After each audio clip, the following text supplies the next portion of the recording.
अक्सर घरों में वाइट कढ़ाई का जायका रेस्टोरेंट जैसा क्यों नहीं बनता? क्योंकि हम वो एक ख़ास चीज़ मिस कर देते हैं जो होटलों वाले लाजमी डालते हैं। तो चलिए देखते हैं वो कौन सी ख़ास चीज़ हम वाइट बीफ कढ़ाई में मिस कर देते हैं। वाइट बीफ कढ़ाई बनाने के लिए 2 केजी से थोड़ा सा कम बीफ का गोश्त है। ये देखें, इस तरह का गोश्त है।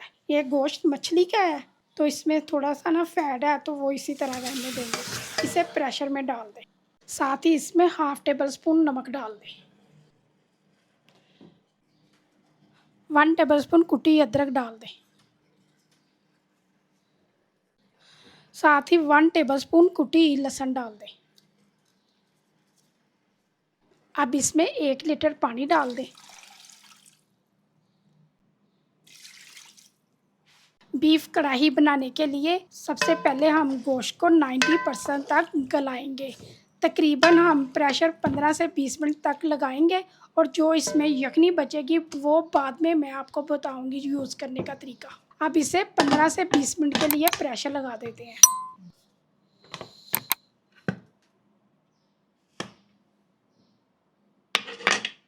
20 मिनट के बाद प्रेशर को खोल दिया था और गोश्त देखें 90% तक गल गया है।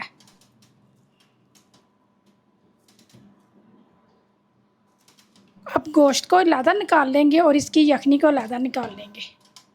वाइट कढ़ाई बनाने के लिए 1 कप ऑयल का आयरन के तवे पर डाल दें। ऑयल गर्म हो गया, अब इसमें 1 टेबल स्पून कुटी हुई लहसुन डाल दें। साथ ही 1.5 टेबल स्पून कुटी हुई अदरक डाल दें। 1 टेबल स्पून साबुत ज़ीरा डाल दें। अब अदरक, लहसुन और ज़ीरे को फ्राई कर लें।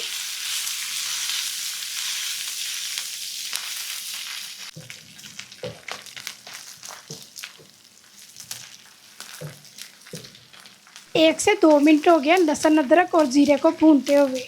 अब इसमें जो हमने गोश्त पकाया उसे डाल दें। अब गोश्त को लहसुन अदरक के साथ 1 से 2 मिनट के लिए भून लें।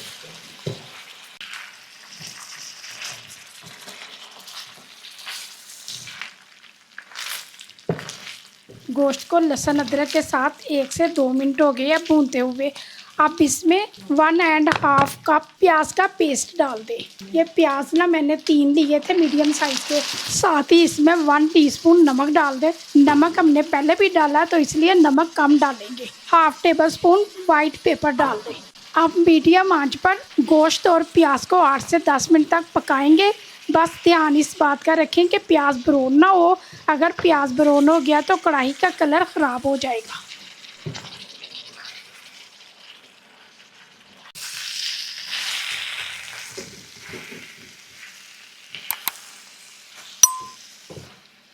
आठ से 10 मिनट हो गए हैं गोश्त और प्याज को भूनते हुए। अब इसमें 2 कप यखनी के डाल दें।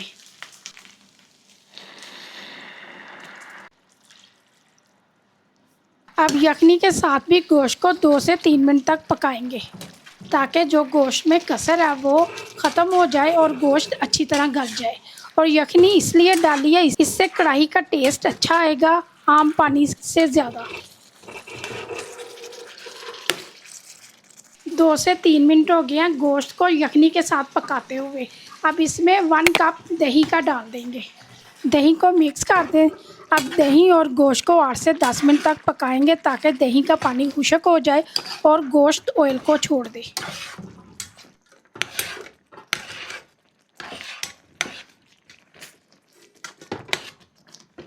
10 से 15 मिनट हो गए हैं गोश्त और दही को पकते हुए। दही का पानी खुश्क हो गया और गोश्त ने ऑयल को छोड़ दिया। अब इसमें फ्रेश 1 टेबल स्पून कुटी हुई काली मिर्च डाल दें। काली मिर्च मैंने बिल्कुल लास्ट में डाली है इसलिए कि कढ़ाई का कलर ख़राब ना हो। अब गोश्त को काली मिर्च के साथ भी 1 मिनट के लिए पका लेंगे ताकि काली मिर्च का जायका गोश्त में आ जाए।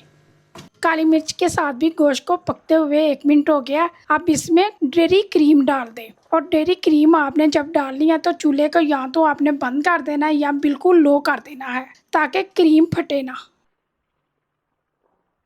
क्रीम को चम्मच के साथ हिलाते हुए मिक्स कर दें ताकि क्रीम का टेस्ट भी गोश्त में आ जाए।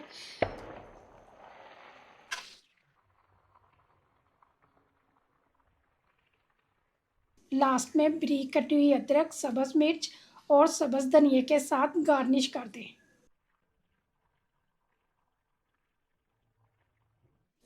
हमारी वाइट बीफ कढ़ाई तैयार है। वीडियो पसंद आई है तो वीडियो को लाइक ज़रूर करें और चैनल को सब्सक्राइब करें।